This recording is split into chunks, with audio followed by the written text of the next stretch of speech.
नमस्कार दोस्तों, स्वागत है आप सबનું આપણી ચેનલ 4K ગુજરાતી ઉપર દેશ દુનિયા અને ગુજરાતને લગતા તમામ મોટા સમાચાર જોવા માટે ચેનલને સબસ્ક્રાઇબ, વિડીયોને લાઇક અને વિડીયોમાં કોમેન્ટ કરવાનું ના ભૂલશો। ત્યારે સૌથી પહેલાં આપણે વાત કરીશું મોટા સમાચાર કે સરકાર યોજશે વન સેતુ યાત્રા। જી હા મિત્રો, રાજ્યમાં સરકાર આદિવાસી ક્ષેત્રમાં વન સેતુ યાત્રા યોજશે અને 5 દિવસની યાત્રાનો 18મી જાન્યુઆરી સીએમ ભૂપેન્દ્ર પટેલ વલસાડના ભિલાડાથી પ્રારંભ કરાવશે। ત્યારે 13 જિલ્લામાં તે ફરશે અને રાજ્ય સરકારની સિદ્ધિઓ, રામ મંદિર, આદિજાતિ ક્ષેત્રમાં થયેલા કામો, આદિજાતિ સમુદાયના વિશિષ્ટ વ્યક્તિત્વ સન્માન જેવા કાર્યક્રમોને આવરી લેવાશે। મિત્રો, વાત કરવામાં આવે ઓપનિંગ કાર્યક્રમમાં આદિવાસી સમાજના અગ્રણીઓ તેમજ નેતાઓ હાજર રહેશે, જે ખૂબ જ મોટા સમાચાર આવી રહ્યા છે। ત્યારબાદ મિત્રો સીએમ ભૂપેન્દ્ર પટેલ આ નગરપાલિકાઓને આપી મોટી ભેટ, કેમ કે સીએમ ભૂપેન્દ્ર પટેલે રાજ્યની અમુક નગરપાલિકાઓના હિતમાં એક નિર્ણય લીધો છે, જેમાં સુરેન્દ્રનગર, દુધઈ, પાટણ, વિરમગામ અને જસનર નગરપાલિકાને ખાનગી સોસાયટી જનભાગીદારી યોજના અંતર્ગત 10.77 કરોડ રૂપિયા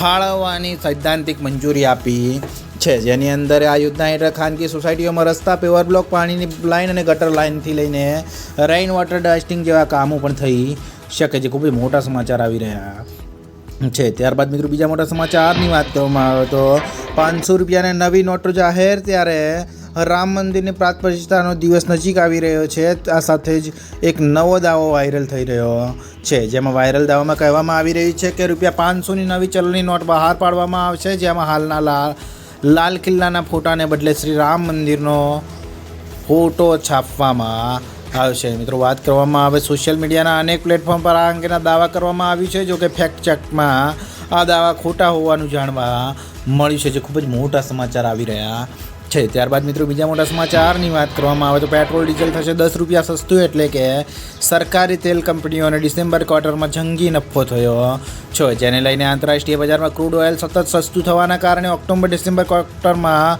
ઓઇલ કંપનીઓ અંદાજિત નફાનો આંકડો ₹75,000 કરોડને પાર થઈ શકે છે। જો કે હિન્દુસ્તાન ટાઈમ્સના અહેવાલ મુજબ જોઈએ તો તેલના ભાવમાં મોટો ઘટાડો, એટલે કે 10 રૂપિયા સુધીનો ઘટાડો થઈ શકે છે, જે ખૂબ જ મોટા સમાચાર આવી રહ્યા છે। ત્યારબાદ મિત્રો બીજા મોટા સમાચારની વાત કરવામાં આવે તો હવે ₹450માં મળશે ગેસ સિલિન્ડર, એટલે કે રાજ્યના લોકો માટે નવા વર્ષમાં મોટા સમાચાર આવી રહ્યા છે। આ મોટા સમાચારની વાત કરવામાં આવે તો ગુજરાતના લોકોને ₹450માં ગેસ સિલિન્ડર મળશે અને બીપીએલ રેશન કાર્ડ ધારકોને હવે ₹450માં ગેસ સિલિન્ડરનો લાભ મળશે। જોકે તેની જાહેરાત આગામી ફેબ્રુઆરી મહિનામાં રજૂ થનાર બજેટના કરવામાં આવશે, જે ખૂબ જ મોટા સમાચાર આવી રહ્યા છે। ત્યારબાદ મિત્રો બીજા મોટા સમાચારની વાત કરવામાં આવે તો નવું વર્ષ ખેડૂતોને ફાયદો કરાઈ શકે છે, કેમ કે મિત્રો વાત કરવામાં આવે નવું વર્ષ દેશના ખેડૂતો માટે ઘણી ભેટ લઈને આવશે અને મોદી સરકારે કૃષિ ક્ષેત્રને મજબૂત કરવા અને ખેડૂતોની આવક વધારવા માટે 2024માં પોતાની તિજોરી ખોલવાની સંપૂર્ણ યોજના બનાવી